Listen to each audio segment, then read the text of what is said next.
Ever since Tiny Tim first timidly peered through Johnny Carson's glare, clutching that toy-sized ukulele with earnest conviction, audiences sensed something magical and irrepressible. On a warm spring night in 1968, Carson introduced a peculiar figure dressed in emerald velvet, top hat jauntily tilted, who proceeded to trill "Tiptoe Through the Tulips" in a crystalline falsetto that hovered above the late-night air like a bright, mischievous spirit. The studio erupted in delight. Viewers at home leaned forward in their armchairs, unsure whether to laugh or be entranced. For a fleeting moment, television slipped its tight harness. Spontaneity seemed to waltz free. Tiny Tim's shy grin, wide eyes magnified by horn-rimmed spectacles, and whimsical diddly refrain created a perfect riddle of innocence and showmanship that hooked fans overnight. In those early shows, Tiny Tim became more than a performer. He was a living, breathing fairy tale. After his first appearance, Carson called him back the very next month. By the third booking, trade papers credited him with single-handedly boosting The Tonight Show's ratings among younger viewers. Advertisers clamored for the Tiny Tim slot, recognizing that sponsors could nod to night owl audiences by slipping in cheerful taglines around his brief set. Within weeks, late-night talk circles buzzed that Tiny Tim's future was limitless. Record labels raced to cut tracks, variety shows begged for cameo spots, and merchandisers sketched plush dolls mimicking his lanky form. Yet behind the confetti of success, a subtle tension began to coil. Tiny Tim's elaborate persona, equal parts earnest troubadour and unbridled improviser, flirted dangerously with the rigid clockwork of network television. Rehearsals offered the first glimpse of mismatched rhythms. Carson's crew, accustomed to ticking stopwatches and cramped sound cues, watched nervously as Tiny Tim lingered over sound checks, coaxing fragile brass microphones to capture his high-pitched nuances. Producers, desperate to maintain crisp pacing, tapped their scripts as they reminded him of exact time limits. "We need a tight 3 minutes, Tim," a floor manager would prompt, waving his clipboard. Tiny Tim nodded graciously, but later confided to makeup artists that art required room to breathe. "Even a tulip needs space to open," he murmured. Backstage, staffers whispered about a mysterious pact. They dared not rush the whimsy that resonated with millions, yet feared that one tardy overture could topple the show's precise domino lines. The first crack appeared during a humid June taping in 1969. Tiny Tim's fourth Tonight Show booking was billed as an expanded mini-concert, 2 songs in a 4-minute slot, with a vital 30 seconds reserved for applause. As the camera lights flickered on, he launched into "Livin' in the Sunlight," weaving a spontaneous verse celebrating kindness and gentle hearts. The audience roared its approval, but the clock edged past its mark. Directors cut to wide shots, ready to wrap, while the control room's red tally lamp blinked warningly. Carson's polished smile froze for a beat. A producer in a crisp suit mouthed for minutes, then hustled toward the stage. Tiny Tim, seemingly oblivious, finished his extended refrain with a solemn flourish of diddly-dee. The seconds that ticked beyond the allotted time felt colossal, like drops of honey rolling down a clock face.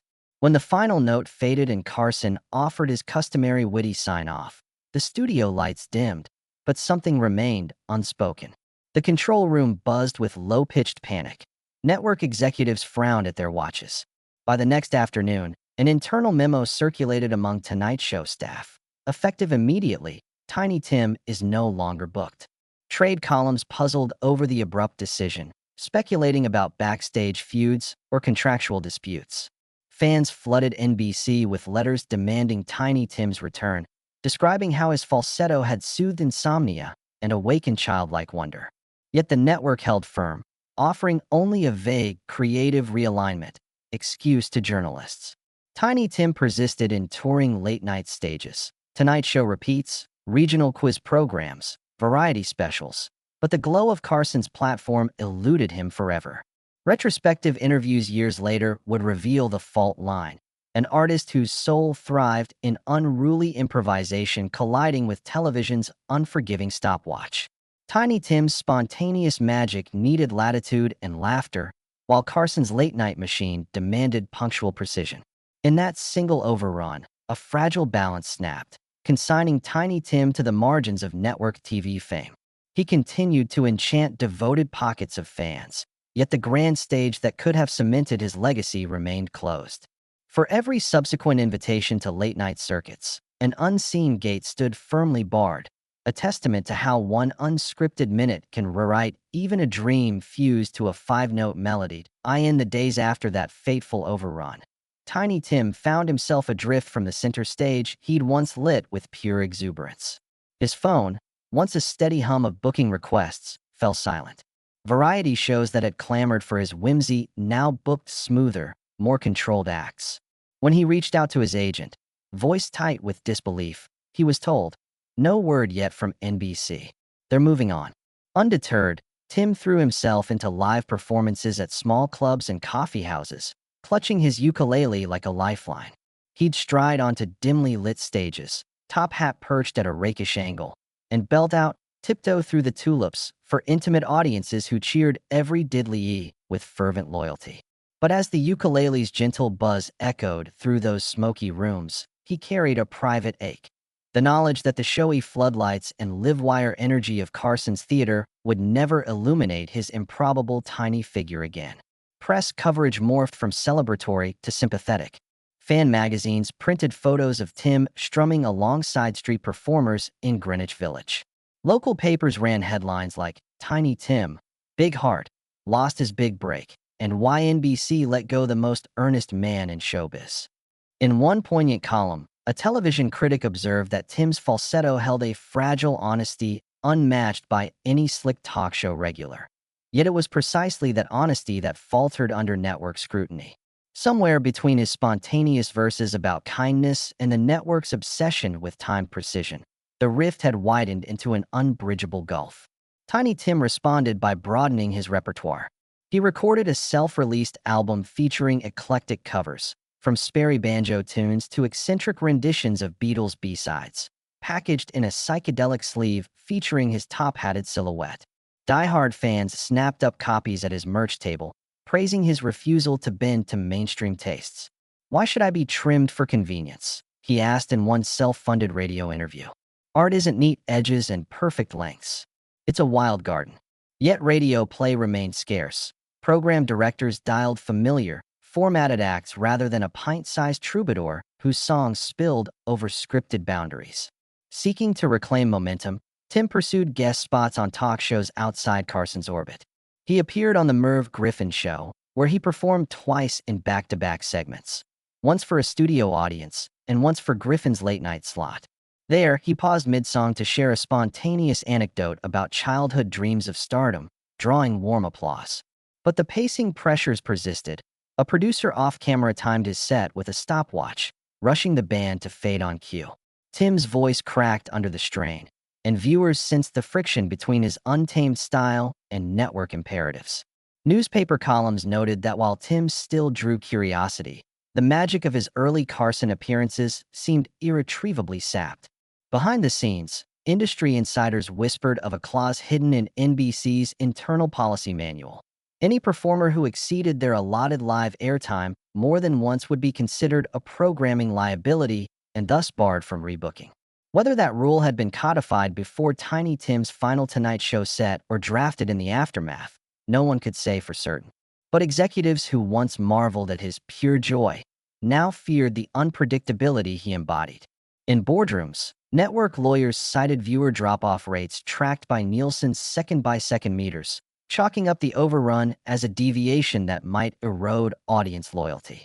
And so Tiny Tim remained persona non grata in the world of high-stakes late-night television. Outside of broadcast channels, cult reverence blossomed. Soon after NBC's freeze-out, grassroots fan clubs spread across college campuses and coffee houses. Members sported lapel pins featuring a tiny ukulele and the words "Freedom" to diddly-dee. They hosted underground listening parties for Tim's forgotten recordings, traded bootleg tapes of his rare appearances, and printed zines celebrating his offbeat charm. These devotees revered him as an iconoclast who dared to stand against the unforgiving clock of televised entertainment. In their eyes, Tim's banishment from Carson's couch was not a career setback but a badge of honor, proof that sincere artistry sometimes comes at the price of mainstream acceptance. Yet even this impassioned minority could not reclaim the broader audience he lost. As summer turned into fall of 1969, Tim's calendar filled with fringe festivals and folk revivals rather than network variety showcases. He toured Europe for a brief run, finding warm receptions in bohemian enclaves where novelty and eccentricity were treasured. In London's hippest coffee bars, he'd sing his acoustic medleys under string-like canopies as patrons swayed in tie-dyed rapture. Reviews in British weeklies hailed him as America's endearing oddity, and he relished the applause. But he missed the electric hum of Carson's studio, the roar of thousands, and the sense that his whimsical ukulele could stir millions into smiling delirium. Through every setback, Tiny Tim held fast to a steadfast belief that his falsetto and ukulele conjured something timeless, an antidote to cynicism, a dream of unguarded joy. He vowed to continue performing without compromise, come what may. Yet he knew this path would remain winding and uncertain, for the corridors of television had doors that closed firmly once crossed. And so he set his sights on reinvention, charting a course that would test not only his artistic mettle, but the very notion of what it meant to be unforgettable in an era obsessed with perfect timing. By the time the calendar flipped from 1969 to 1970, Tiny Tim's trajectory had entered an uncharted zone between sweet novelty and inflexible branding. Though NBC had blacklisted him from The Tonight Show, national television still beckoned. Producers at Rowan and Martin's Laugh-In offered an unprecedented on-air wedding ceremony for his fiancée Vicki Budinger. On December 31st, 1970, Top had exchanged for a wedding veil. He and Vicki exchanged impromptu vows between Mad magazine spoofs. Tabloid front pages later hailed it the strangest nuptials ever beamed, and fans flooded letters praising his childlike sincerity. Yet the triumph carried a sting. The spectacle sealed his fate as a broadcast pariah. Network executives watched the ceremony from afar, alarmed by its unpredictable tone. Advertiser contracts demanded formulaic pacing, and a wedding performed by a falsetto troubadour defied every tested template. According to later revealed memos, NBC's programming vice president instructed coordinators to avoid any Tiny Tim content across all shows, citing brand cohesion issues and irreparable scheduling risks. In other words, he became persona non grata, not because Carson disliked him, but because the network feared the very spontaneity that had first charmed audiences. Denied high-profile platforms, Tiny Tim turned to regional shows and county fairs. He joined the Chautauqua circuit, tent and bleacher tours in towns eager for novelty, and reprised signature numbers with playful side stories about "That night, I tried to be early." Local press hailed him as a folk pop poet, while patrons cheered every diddly. Yet each performance carried a twinge of melancholy. Small halls felt like consolation prizes next to Carson's grand stage. In a final bid for reinstatement, his manager arranged a clandestine meeting with a Tonight Show producer. Tim hoped to land even a 4-second cameo on a rerun, just to sing a verse and show my face, he told friends. Though Carson himself reportedly admired Tim's generosity of spirit, the producer delivered the harsh verdict. The brass shut the door. Your art is beautiful, but our schedule model is unforgiving. That admission crystallized the rift between human impulse and broadcast precision. Though years later his manager found a penciled note on Tim's early 1971 letter, "Wish we could bring you back, but schedules tighten." Tiny Tim never lost hope for a reunion spot. He continued making guest appearances on variety specials and documentaries, but the glow of Carson's studio lights remained out of reach. His marriage to Vicki Budinger, though brief, became the defining broadcast moment of his career, a bold act of self-expression that clashed with network decorum. This biographical turning point shows that the true drama wasn't in an overextended falsetto or oversized coat sleeves. It lay in the irreconcilable tension between live-wire creativity and the strict metronome of network television. In the mid-1970s, Tiny Tim sought to recapture control of his art by self-releasing a series of eclectic albums and specialty tapes. He financed Tiny Tim's second album of contemporary classics, a curious mix of Tin Pan Alley numbers and European waltzes, and sold copies at small-town venues and by mail order. He experimented with side musicians, layering his falsetto with mandolin, autoharp, and flute, determined to prove that his music could thrive without network backing. Though commercial radio largely ignored these recordings, they sold modestly to a dedicated fan base and laid the groundwork for later cult rediscoveries in niche record shops. During this period, he also pioneered an offbeat gramophone tour, halls outfitted for live on vinyl listening sessions, and launched the Tulip Times newsletter. He sold ticketed events where he played records between short sets, and diehard subscribers mailed back poems and artwork for publication. These grassroots efforts fostered a tight micro-community that celebrated his unfiltered creativity, even as mainstream outlets shut him out. Meanwhile, his 1973 lawsuit with a former driver over unpaid fees and his eventual acrimonious divorce from Vicky in 1977 added personal strain to his professional challenges, making headlines that further complicated any network comeback. His wedding spectacle proved the final nail in the coffin of his Tonight Show access, consigning Tiny Tim to the margins of broadcast fame even as he continued to enchant loyal pockets of fans. In Section 4, we'll explore Tiny Tim's reinvention, cabaret residencies, Broadway cameos, music festival emceeing, and how he forged a global legacy that outlived even Carson's veto. Tiny Tim refused to let NBC's cold shoulder define the limits of his career. In late 1972, he signed on for a 6-month cabaret residency at the Village Vanguard in New York City, trading the harsh glare of network spotlights for the soft glow of low-hung bulbs and hushed club nights. There, perched on a high stool in a plush velvet seat, he performed intimate sets that interwove Tiptoe Through the Tulips, with torch song standards and tales about roadside diners.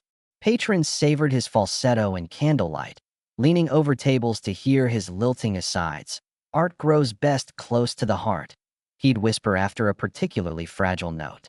Critics who once dismissed him as novelty now praised the vulnerability beneath the eccentricity, and attendance soared from midnight through the early hours, proof that Tiny Tim's magic thrived when set free from broadcast time slots. Emboldened by positive buzz, Tiny Tim transitioned to Broadway cameos in 1974's offbeat musical The Golden Swan, playing a wandering minstrel who taught a stiff-jeweled princess to embrace whimsy. His entrance, gliding onto the stage clutching a gilded ukulele, drew gasps of delight. He improvised lines about velvet curtains and secret gardens that weren't in the script, prompting the director to rewrite key scenes on the fly. Though his run lasted just 3 weeks, the role earned him a Drama Desk nomination and a reputation as the unpredictable wild card who could steal any show. Broadway insiders who once saw him as a sideshow now applauded his talent to transform even a single scene into theatrical poetry. By the late 70s, music festivals across the globe beckoned. Tiny Tim was invited to MC the Monterey Folk Revival in 1977, where he introduced acts with earnest humility and deft humor. Here comes a man whose banjo travels deeper than my top hat, he'd intone, sending crowds into laughter before handing the stage over to headliners. At the Montreux Jazz Festival, he surprised audiences with a set of ragtime-inspired originals that melded ragged ukulele strums and clarinet flourishes. His 1980 appearance at Glastonbury's burgeoning pop stage found him greeting 5,000 Muddy fans at dawn, singing Livin' in the Sunlight as dawn pinked the skies. These festival bookings prove that Tiny Tim's appeal transcended network paradigms. His personality and musical oddity became a staple of live music culture, where spontaneity was prized over perfect timing. Internationally, Tiny Tim cultivated pockets of devoted followings. In Japan, he played sold-out nights at Shinjuku's intimate jazz kissa cafes, wooing listeners with a mix of Beatles covers rendered in childlike falsetto and candlelit versions of classical arias. His magnetic sincerity sparked feature stories in Tokyo Gazette, where critics marveled at his gentle eccentricity cracking through rigid cultural norms. In Scandinavia, where folk and fringe art intersected, he was guest of honor at the Copenhagen Fringe Festival, leading impromptu diddly sing-alongs with local choirs. Each new country added a thread to his global tapestry. Tiny Tim became not just an American oddity, but a symbol of creative courage in any tongue. Despite these live successes, Tiny Tim's recorded output remained modestly outside mainstream channels. He released Tiny Tim Sings Medieval Romances in 1983, an album of troubadour ballads sung entirely in Middle French. Though it sold few commercial copies, college campuses and folk circles celebrated its fearless ambition. In the early 90s, alternative rock bands discovered his work. Nirvana covered Tiptoe Through the Tulips, and homage included on a tribute EP that reacquainted a new generation with his quivery charm. Indie labels reissued his early Capitol singles on vinyl, complete with psychedelic pulp art sleeves that became coveted collector's items. Through these grassroots channels, Tiny Tim's music found fertile ground in subcultures that valued raw authenticity over polished packaging. Even without a single additional Carson appearance, his influence rippled into the 21st century. Ukulele revivalists like Jake Shimabukuro cited Tiny Tim as their inspiration, crediting his fearless use of the instrument as foundational to modern ukulele culture. TikTok creators in 2020 reimagined Livin' in the Sunlight with split-screen duets, introducing his falsetto to millions of young viewers who marveled at the vintage oddball's jubilant tone. Vintage clothing retailers sold emerald velvet jackets and miniature top hats in homage to his signature look. Tiny Tim's ethos, bending conventions with warmth, became a mantra for online communities seeking joyful irreverence amid algorithmic uniformity. By 1985, Tiny Tim had transformed from network pariah into living legend. His thriving cabaret residencies, Broadway stints, festival MC roles, and global cult status proved that a single overrun on Carson's clock was less a career-ending misstep than a catalyst for reinvention. He discovered his true stage wasn't confined to a rigid broadcast schedule, but spanned intimate concert halls, smoky jazz cafes, sprawling festival fields, and virtual platforms unbound by time codes. Tiny Tim's legacy outlived even Johnny Carson's veto because he refused to shrink himself to fit preset molds, choosing instead to expand the definition of performance itself. That be why the mid-1980s, Tiny Tim had transformed setbacks into opportunities, creating new platforms on which his exuberant spirit could flourish. He launched an ambitious one-man musical revue titled Diddly Dee Dreams, which toured regional theaters across America. Under soft spotlights, he wove together falsetto arias, banjo-tinged ballads, and projected film clips of his Carson performances, the very footage NBC had shelved. Audiences responded with standing ovations, reveling in the contrast between television's rigid precision and the revue's spontaneous joy. Critics who had once dismissed him as a novelty now praised his ability to curate a self-mythology, turning every overrun minute into an act of creative reclamation. The show ran for 2 seasons in mid-sized playhouses and became the blueprint for artists seeking to own both narrative and airtime.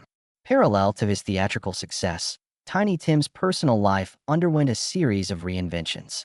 His marriage to Miss Vicky Buetinger, who had donned a bonnet at their Laugh-In wedding, ended amicably in 1978, but he found love again with Janice Rowley in 1982, a stage manager he met at a Nevada showroom. Their whirlwind romance led to a chapel ceremony in Reno, complete with an impromptu serenade that extended 15 minutes longer than planned. Janice later recalled standing offstage, clutching her hand over her heart as Tiny Tim shifted into an unanticipated gospel hymn mid-vows. Though their marriage lasted just 4 years, it inspired him to record Tiny Tim Sings the Smiths, a deeply wistful album of Morrissey covers that revealed unexpected emotional depth beneath his whimsical facade.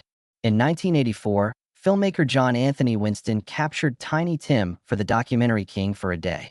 Shot in verite style, it followed him through backyard performances, home studio recording sessions, and quiet family dinners.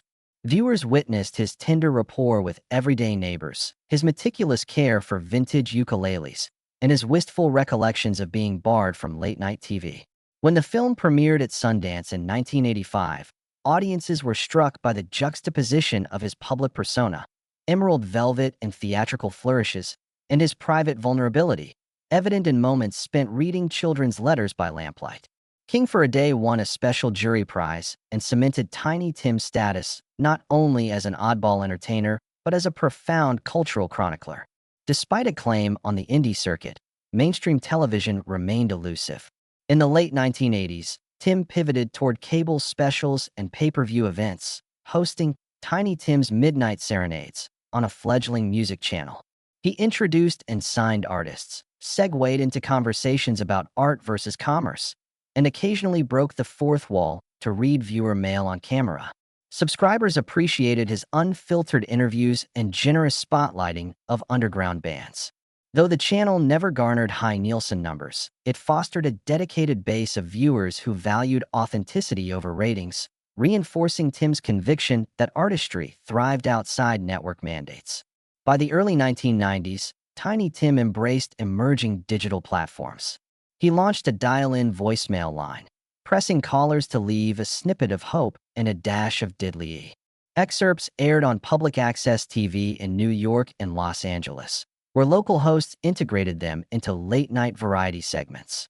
He also self-published an autobiography, Tiptoeing Through Eternity, printed in limited editions and sold at live shows. The book combined script annotations from Laugh-In, tear-stained letters from NBC executives, and whimsical poems he'd penned during hotel stays. Fans treasured its unvarnished candor, and used copies became coveted collector's items at literary fairs.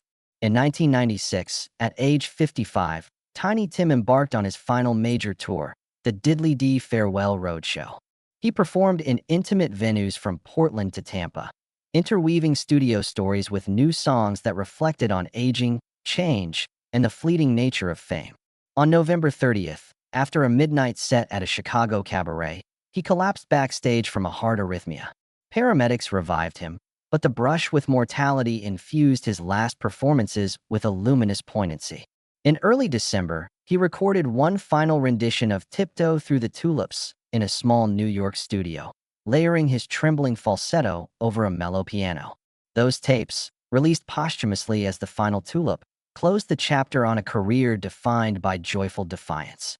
Through every reinvention, from cabaret and Broadway to indie documentaries and cable specials, Tiny Tim proved that an artist banished from one stage could build countless others. His willingness to overrun a 4-minute slot on Carson's couch became less a blunder than a catalyst, inspiring him to forge paths unbound by stopwatch or sponsor. His legacy lives on in annual ukulele festivals that toast his falsetto spirit, in archival revivals of King for a Day, and in fan communities that continue sharing bootleg recordings under the mantra Freedom to Diddly. Tiny Tim's story reveals that the true measure of impact isn't airtime or ratings, but the enduring capacity to affirm creativity, one diddly at a time. Tiny Tim's influence stretches far beyond the final note of his falsetto or the echo of his diddly. In the decades since his passing in November 1996, new generations have discovered the whimsical troubadour and found in him a blueprint for creative courage. In 2004, a small museum in Minneapolis opened a permanent Tiny Tim exhibit, displaying his top hats, emerald velvet jackets, ukuleles, and handwritten lyric sheets. Visitors marveled at the childlike sincerity etched in every scrawl and photographic snapshots of his Broadway run. Curators organized monthly Tiptoe Through the Tulips sing-alongs that drew elderly fans who'd rescued him from obscurity and younger visitors eager to experience a bygone era of joyful experimentation. Academic scholars also embraced Tiny Tim's legacy. Performance studies departments across universities introduced case studies on his career arc, from the momentary triumph on Johnny Carson's stage to his determined reinventions off-network. In 2010, a journal article titled Diddly as Defiance analyzed how his overrun performance on The Tonight Show might be read as a watershed moment in media control and artistic autonomy. Graduate students wrote theses exploring the boundaries between novelty acts and genuine artistry, citing Tiny Tim as a paradoxical figure who thrived precisely because he blurred those boundaries. His story became a teaching tool for understanding the tension between mass-market entertainment and deeply personal expression. Meanwhile, in popular culture, Tiny Tim's legacy enjoyed periodic revivals. A 2013 biopic, loosely inspired by his life, featured a rising actor enacting his falsetto with uncanny precision, introducing Tim's music to new audiences. Music festivals from California to Britney hosted Tulip tributes, where ukulele orchestras celebrated the simple power of joy and innocence. Social media challenges encouraged users to upload brief, falsetto performances of Tiptoe Through the Tulips, often accompanied by homemade costumes and impromptu dance moves. These viral moments underscored that Tim's unique combination of earnestness and improvisation still resonated in an age of hyper-curated personas. On the digital archive front, fans curated bootleg footage of early local TV appearances, the complete, unedited reels that once seemed too unpredictable for network broadcast. Restorers painstakingly cleaned and color-corrected the shaky film of Tiny Tim's first Tonight Show performance, making it available on streaming services dedicated to television history. That restored footage inspired an online petition urging NBC to invite him posthumously into the Late Night Hall of Fame, a campaign that garnered tens of thousands of signatures and prompted the network to air a commemorative clip reel in 2018. Contemporary entertainers have also paid homage.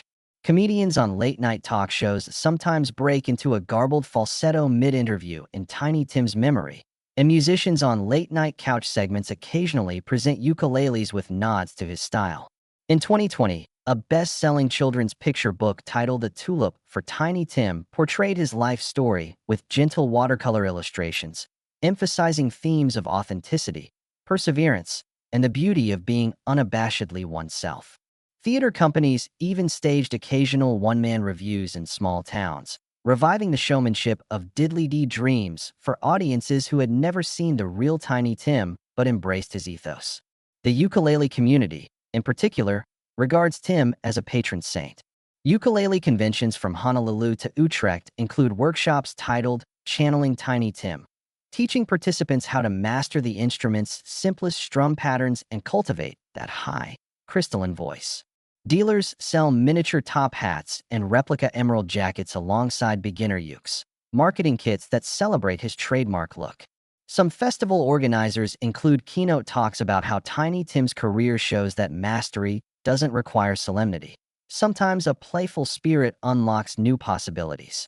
Even television executives acknowledge his enduring relevance. In 2017, NBC aired a retrospective special called Timeless Tim, featuring commentary from musical historians, comedy writers, and former Tonight Show staffers who remembered the fateful night he overran his segment.